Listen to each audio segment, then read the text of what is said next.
কিংবদন্তি সঙ্গীত শিল্পী রুনা লায়লার জীবন যেন এক বিস্ময় গাথা। মাত্র 12 বছর বয়সে পাকিস্তানের যুগ্ন চলচ্চিত্রে গান গেয়ে পেশাদার সঙ্গীতে পথ চলার শুরু। অল্প সময়েই পশ্চিম পাকিস্তানে শ্রোতা প্রিয়তায় শীর্ষে উঠে আসেন তিনি।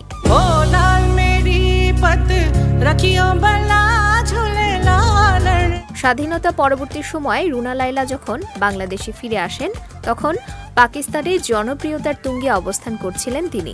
দেশটির সরকারও তাকে ধরে রাখতে আপ্রাণ চেষ্টা করছিল, কিন্তু নারীর টান পেয়ে বসেছিল তাকে।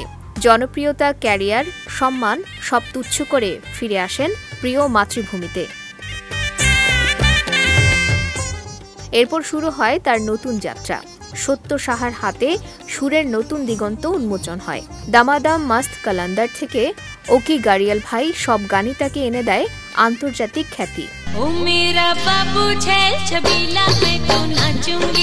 বাংলা, উর্দু, হিন্দি সহ 18টি ভাষায় 10,000-এরও বেশি গান করেছেন তিনি। গান শুনে ঘোর সমালোচকও হয়ে গেছেন তার ভক্ত। এমন একটি ঘটনা ভারতে ঘটেছিল। তৎকালীন ভারতের ইলাস্ট্রেটেড উইকলি অফ ইন্ডিয়ার সম্পাদক খুশবন্ত সিং ছিলেন রুনা লায়লার ঘোর সমালোচক। ভারতীয় প্রখ্যাত লেখক ও সম্পাদক খুশবন্ত সিং, তিনি এক কনসার্টে রুনার গান শুনে এতটাই মুগ্ধ হন যে পরদিন লিখলেন, রুনাকে দিয়ে দাও, বিনিময়ে ফারাক্কার সব পানি নিয়ে যাও।